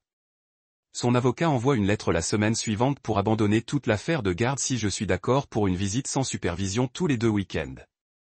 Levenia m'appelle au travail pour discuter de l'offre, et elle est claire que c'est un piège conçu pour me rendre déraisonnable quand je refuse. Elle explique que sa volonté soudaine de négocier signifie qu'il sait que son cas est faible, qu'il essaie d'obtenir quelque chose plutôt que de risquer de tout perdre au tribunal. Mais elle avertit aussi que nous ne pouvons pas sembler bloquer complètement sa relation avec Ariana sans bonne cause. Que les tribunaux favorisent les contacts parentaux même dans les cas d'abus. Nous rédigeons une contre-offre. Proposant une visite surveillée seulement dans une installation autorisée avec lui responsable du paiement des frais du superviseur. J'ai l'impression de jouer à un jeu où je ne comprends pas les règles, en faisant confiance à Levenia pour voir les mouvements stratégiques que je ne peux pas prévoir. Elle promet que cette contre-offre protège Ariana tout en montrant à la cour que nous sommes prêts à faciliter un certain contact. Et je signe la lettre, en espérant qu'elle a raison. Je décide de dire à Hattie la vérité sur tout ce qui s'est passé, l'attraper dans la salle de pause pendant notre pause déjeuner jeudi. Je m'assieds en face d'elle à la table en plastique et explique les bases sans plonger dans tous les détails horribles, lui racontant mon ex se montrant et le combat pour la garde et pourquoi j'ai été si peu fiable avec mon emploi du temps dernièrement. Elle ne pose pas de questions invasives ou me fait justifier mes choix. Elle m'écoute et me propose de couvrir mes quarts quand j'ai des rendez-vous. Elle me dit que sa sœur a vécu quelque chose de semblable il y a quelques années, et que cette simple déclaration de compréhension me fait pleurer plus fort que n'importe quelle victoire légale. Je réalise que j'ai été tellement concentré sur la survie de chaque crise que j'ai oublié comment accepter le soutien de personnes qui s'occupent réellement. Et la gentillesse de Hattie ressemble à un cadeau que je ne mérite pas, mais dont j'ai désespérément besoin. Levenia m'emmène au centre de visite supervisé jeudi après-midi pour une orientation avant la première visite d'Ariana avec son père. Le centre est situé dans un centre commercial déprimant entre un bureau de préparation des impôts et un salon à ongles avec un panneau faded et des fenêtres barrées qui font qu'il ressemble plus à un bureau de libération conditionnelle qu'à un lieu de lien familial. À l'intérieur, un coordinateur nommé Caleb nous accompagne dans les procédures d'une petite salle de conférence qui sent le vieux café et les produits de nettoyage. Il explique que des visites se produisent dans une salle surveillée avec des caméras dans chaque coin et un superviseur assis dans le coin prenant des notes sur tout ce qui a été dit et fait. L'un ou l'autre parent peut terminer la visite tôt en utilisant un mot de code, aucune explication requise, et le superviseur arrêtera immédiatement la session. La nature clinique de cette maladie est à la fois sûre et déchirante. Cet environnement stérile où les pères et les filles sont censés se reconnecter sous les lumières fluorescentes avec un étranger documentant chaque moment.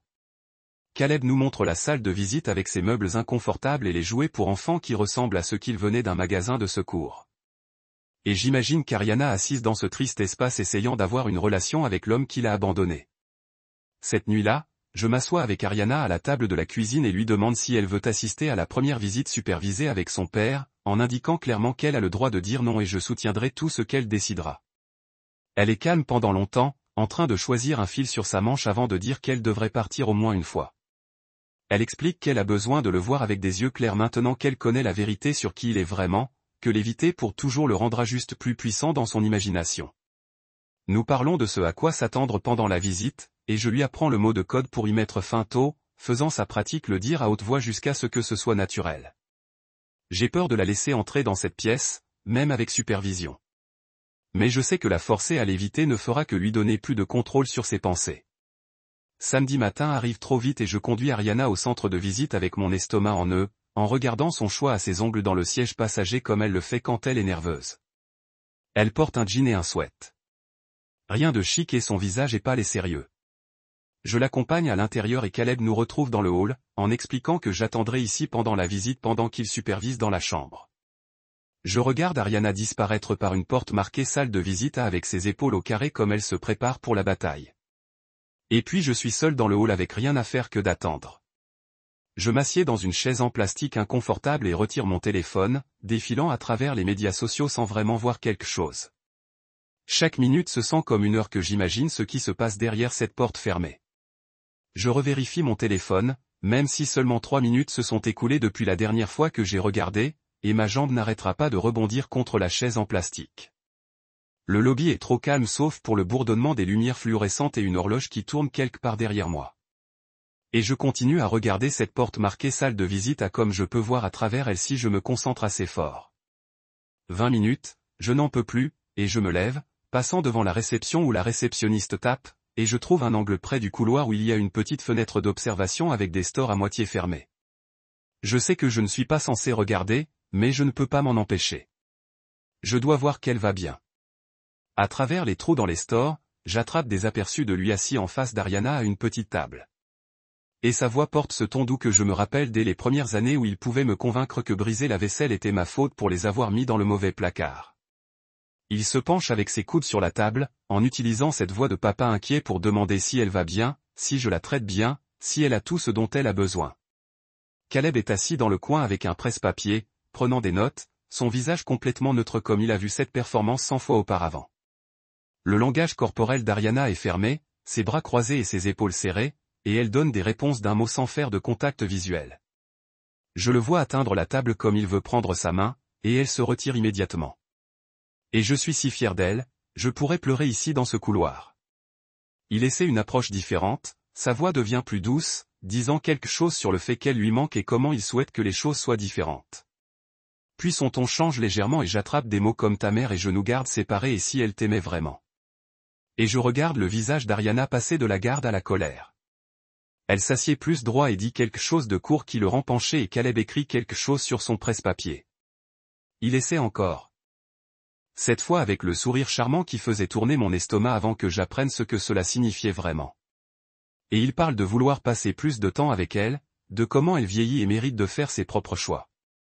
Je le vois me peindre comme le commandant, le paranoïaque, celui qui est endommagé et instable, tout en l'enveloppant dans une fausse préoccupation pour le bien-être d'Ariana. Elle ne l'achète pas, et je le vois dans la façon dont elle garde sa distance, la façon dont elle répond en courtes phrases, la façon dont elle regarde la porte toutes les quelques minutes comme si elle planifiait sa route d'évasion. 40 minutes avant la visite, Ariana se lève soudainement et dit quelque chose, et Caleb ferme immédiatement son carnet et se lève aussi. La session se termine comme ça. Pas d'argument ni de discussion, et je me précipite vers ma chaise dans le hall avant que personne ne me voie regarder. Ariana franchit cette porte 30 secondes plus tard, la tête relevée et les mains fermes. Et quand elle m'a atteint, elle ne dit rien, prend mon bras et me tire vers la sortie. On arrive à la voiture avant qu'elle ne tremble. Et je déverrouille les portes et nous montons tous les deux et nous y asseyons une minute en silence. Elle m'a dit qu'il a passé tout son temps à essayer de la convaincre que j'ai mal tourné sa tête, que je l'ai tournée contre lui, qu'elle ne peut pas faire confiance à ses propres souvenirs ou sentiments parce que j'ai empoisonné son esprit. Elle dit qu'elle pouvait voir exactement ce qu'il faisait, comme regarder quelqu'un essayer de choisir une serrure quand vous connaissez déjà tout leur tour. Et elle a continué à penser à l'appel de la fête et comment il l'a raccroché. Elle dit que c'était comme regarder un spectacle de magie après que quelqu'un ait expliqué comment ça marche. Vous pouvez voir tous les mouvements et la mauvaise direction, mais ça ne vous trompe plus. Je démarre la voiture et je nous ramène à la maison, et elle parle de tout ce qu'il a dit et comment elle pouvait dire qu'ils étaient manipulations. Et je me suis rendu compte que la laisser le voir était le bon choix, même si ça m'avait fait peur. Elle avait besoin de le voir avec des yeux clairs pour pouvoir faire confiance à son propre jugement au lieu de me demander si j'exagère ou mentir sur qui il est vraiment. Lundi matin, je me réveille à un courriel de Caleb avec son rapport de visite joint, et je l'ai lu 3 fois avant de le transmettre à Levenia. Le rapport documente tout ce qu'Ariana m'a dit et plus encore, notant les tentatives spécifiques du père d'aliéner l'enfant de la mère et saper la confiance de l'enfant dans ses propres perceptions. Caleb écrit en langage clinique sur les tactiques de manipulation du père et l'utilisation appropriée des limites par l'enfant pour mettre fin à la visite tôt quand elle se sentait mal à l'aise. Levenia m'appelle 20 minutes plus tard et me dit que ce genre de documentation est d'or dans les affaires de garde parce que cela montre son vrai caractère quand il pense qu'il est prudent et supervisé. Elle transmet le rapport au juge avec une note de couverture soulignant les modèles de comportement concernant et me dit de sauvegarder plusieurs copies dans différents endroits. J'ai imprimé 3 copies et en ai mis une dans notre dossier de preuves, une dans mon casier de travail, et une dans une enveloppe que je poste à la maison de ma mère juste au cas où quelque chose arriverait aux autres. La pile de preuves ne cesse de grandir et elle se sent comme une armure. Comme chaque morceau de papier est une autre couche de protection entre nous et lui. Mardi soir, Levenia m'appelle en vidéo et me dit que nous devons nous entraîner pour l'audience de garde et pour les 2 prochaines heures elle prétend être son avocat agressif me posant des questions horribles. Elle demande pourquoi j'ai abandonné ma fille pendant 2 semaines, pourquoi je contrôle tellement que j'ai chassé mon ex, pourquoi je ne peux pas juste call-ouer comme une personne normale. Elle me fait répondre aux mêmes questions de 5 façons différentes jusqu'à ce que je puisse rester calme et factuel même quand je veux pleurer ou me défendre. Et elle m'apprend que l'émotion me rend instable mais stable. La vérité me rend crédible. Nous pratiquons les questions d'abandon encore et encore en m'expliquant que j'ai maintenu le soutien financier et assuré les besoins de base d'Ariana ont été satisfaits tout en fixant des limites autour de son comportement. Levenia m'apprend à le considérer comme un enseignement plutôt que comme une négligence et à admettre que j'ai commis des erreurs dans la façon dont je l'ai géré, mais je n'ai jamais cessé d'être sa mère. Elle me prévient que son avocat va essayer de me mettre en colère ou émotionnel parce que cela me fait ressembler à la personne instable qu'il prétend être. Et elle me dit de m'arrêter avant de répondre, de respirer, de rester factuel. À la fin de l'appel, ma tête me fait mal de me concentrer si fort, mais je me sens mieux préparé, comme si je pouvais survivre aux questions de son avocat sans tomber en panne. Mercredi soir, je m'assois à la table de la cuisine avec une pile de papier vierge et commence à écrire ma déclaration sous serment sur l'abus et mes crampes de main après les 2 premières pages. Levenia m'a dit qu'il devait être détaillé et chronologique pour que le juge comprenne l'ensemble du comportement. Donc, je commence par comment il contrôlait tout notre argent et m'a fait demander la permission d'acheter des courses. J'écris sur les côtes cassées que j'ai dit aux urgences sont venues de tomber en bas et les bleus que j'ai couverts de maquillage et la façon dont il allait casser les choses et ensuite m'accuser de le mettre en colère. J'écris sur le fait qu'il a vidé notre compte d'épargne pendant que j'étais enceinte de 8 mois et la nuit où j'ai changé toutes les serrures après qu'il m'ait poussé dans un mur. Mes yeux sont brouillés de larmes, mais je continue d'écrire parce que cette déclaration est une preuve. C'est une preuve. C'est la vérité que j'ai gardée enterrée pendant 16 ans. J'écris sur la peur avec laquelle j'ai vécu tous les jours et le soulagement que j'ai ressenti quand il est enfin parti et comment j'ai passé 14 ans à reconstruire une vie où Ariana pourrait être en sécurité et heureux. Quand j'aurai fini à 2 heures du matin, j'aurai 12 pages d'horreur espacées que je vais devoir lire à haute voix au tribunal. Et je me demande si je suis assez fort pour raconter cette histoire à des étrangers qui pourraient ne pas me croire. Je plie soigneusement les pages et les mets dans le dossier des preuves et je fais des copies avant d'aller au lit juste au cas où. Jeudi après l'école, Ariana demande si elle a besoin d'écrire quelque chose pour le tribunal et je lui dis Levenia a suggéré qu'elle puisse écrire une déclaration sur ce qu'elle